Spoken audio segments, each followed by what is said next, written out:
सुरक्षित व्हावी म्हणून त्यांनी मुलींची शाळा सुरू केली. परंतु आजची सुशिक्षित स्त्री काय म्हणते बघा.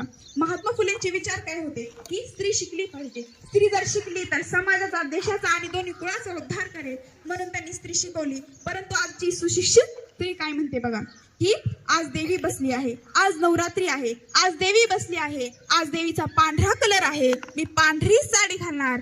आज देवीचा हिरवा कलर आहे, मी हिरवी साडी घालणार. आज देवीचा लाल कलर आहे, मी लाल साडी घालणार. पण लक्षात ठेव, तू नेस साडी आज कुठल्याही रंगाची, तू नेस साडी आज कुठल्याही रंगाची. पण लक्षात ठेव, सावित्रीच लढली होती लढाई तुझ्या स्वातंत्र्याची, सावित्रीच लढली होती लढाई तुझ्या स्वातंत्र्याची.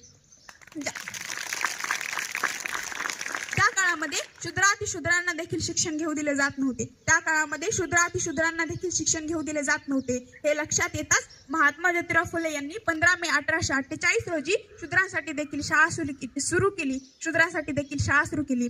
असे महात्मा ज्योतिराव फुले की त्या काळामध्ये पाणी आणण्यासाठी खूप दूर जावं लागायचं. नदीवर, तलावावर, विहिरीवरून पाणी आणावं लागायचं.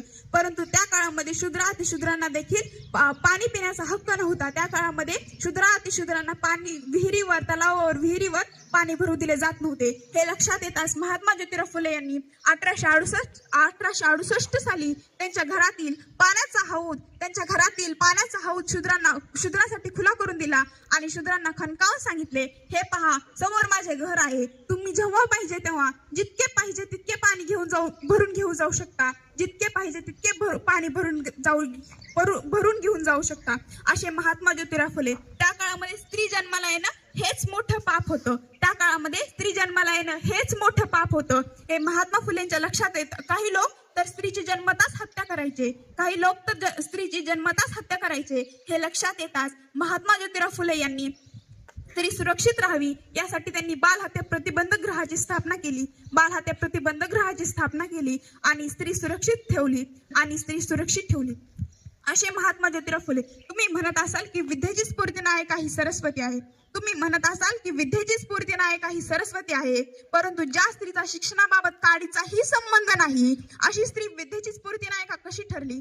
आणि ज्या स्त्रीने स्वतः शिकून शांतपणे संसार न करता इतरांना शिकवले अशी स्त्री विद्येची स्फूर्ती नायिका का होऊ शकत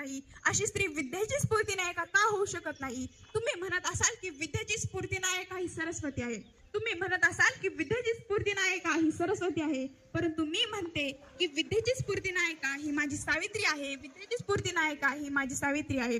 असे महात्मा ज्योतिराव फुले आणि सावित्रीबाई फुले की महात्मा ज्योतिराव फुले यांनी रायगडावर जाऊन तिथे छत्रपती शिवाजी महाराजांची समाधी हुडकून काढून समाज एकत्र करण्यासाठी त्यांनी छत्रपती शिवाजी महाराजांची जयंती सुरू केली. असे महात्मा ज्योतिराव फुले यांची आज जयंती आहे. त्याबद्दल त्यांना मी विनम्र अभिवादन करते आणि माझ्या शब्दांना विराम देते. धन्यवाद.